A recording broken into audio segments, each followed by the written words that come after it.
আছে, ওদের পাল্টে দিলেই সব হবে। হ্যাঁ, এবার পাল্টে দিই। তৃণমূল বিজেপি দুটোই একই। তৃণমূল বিজেপির বিরুদ্ধে হবে বলেই তো এসছি আমরা।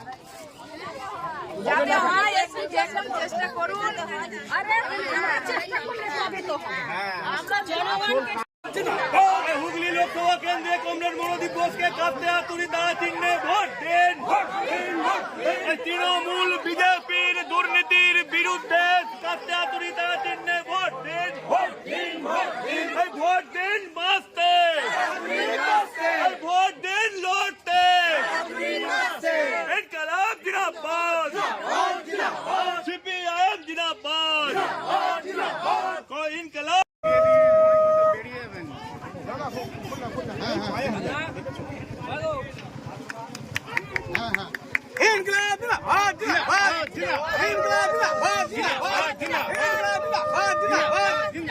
সেই দিন করাবো, তৈরি করতে হবে আবার। হয়েছে গাড়িটা ছাড়তে হবে আবার।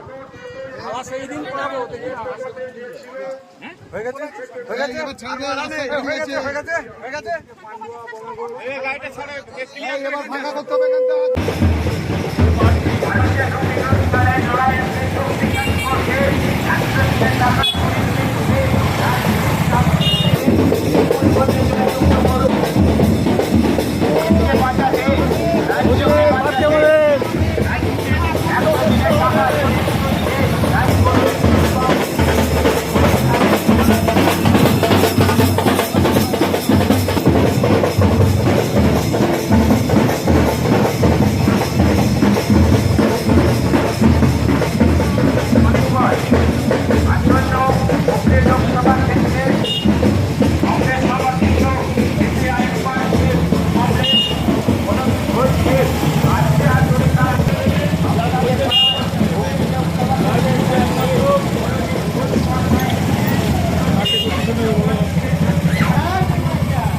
বলুন এখানে আপনাদের বক্তব্য থাকলে বলুন।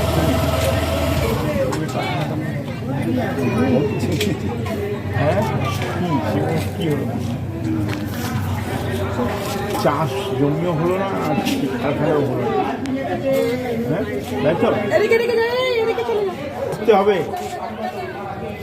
যা হোক একটা কিছু তো করতে হবে। চাষের জমি হয়, সেখানে চাষ হবে, আর নাহলে কৃষি হবে, কিছু তো একটা হবে, কিছুই হয়নি।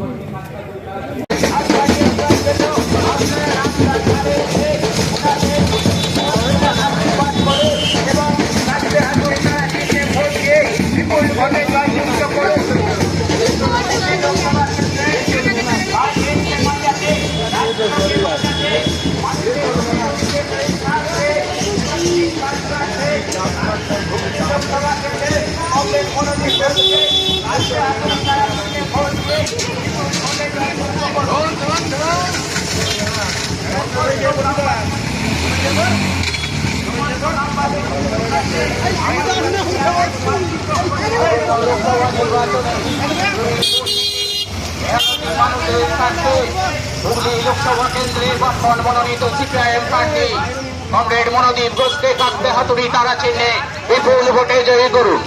আসন্ন লোকসভা নির্বাচনে হুগলি লোকসভা কেন্দ্রে বামফ্রন্ট মনোনীত সিপিআইএম প্রার্থী কমরেড মনোজিৎ ঘোষকে কাঁদতে হাতুড়ি তারা চিহ্নে বিপুল ভোটে জয়ী করুন। চুরি দুর্নীতি দেশকে বাঁচাতে, রাজ্যকে বাঁচাতে, মানুষের রুটি রুজি লড়াইকে শক্তিশালী করতে আগামী 20 মে কাঁদতে হাতুড়ি তারা চিহ্নে হুগলি লোকসভা কেন্দ্রে বামফ্রন্ট মনোনীত সিপিআইএম প্রার্থী কমরেড মনোজিৎ ঘোষকে বিপুল ভোটে জয়ী করুন। হুগলি লোকসভা কেন্দ্রের প্রার্থী কমরেড মনোদীপ ঘোষ রায়বাড়ির মধ্যে উপস্থিত হয়েছেন। এলাকার কাশির কাছে আমাদের আবেদন, আপনারা বেরিয়ে আসুন এবং প্রার্থীর সঙ্গে পরিচিত হন। আগামী 20 মে হুগলি লোকসভা কেন্দ্রে বামফ্রন্ট মনোনীত সিপিআইএম প্রার্থী কমরেড মনোজিৎ ঘোষকে কাঁদতে হাতুড়ি তারা চিহ্নে বিপুল ভোটে জয়ী করুন। মনোজিৎ ঘোষকে কাঁদতে হাতুড়ি তারা চিহ্নে বিপুল ভোটে জয়ী করুন। আসন্ন লোকসভা নির্বাচনে রাজ্যের প্রতিটি প্রান্তে বামফ্রন্ট প্রার্থীদের জয়ী করুন।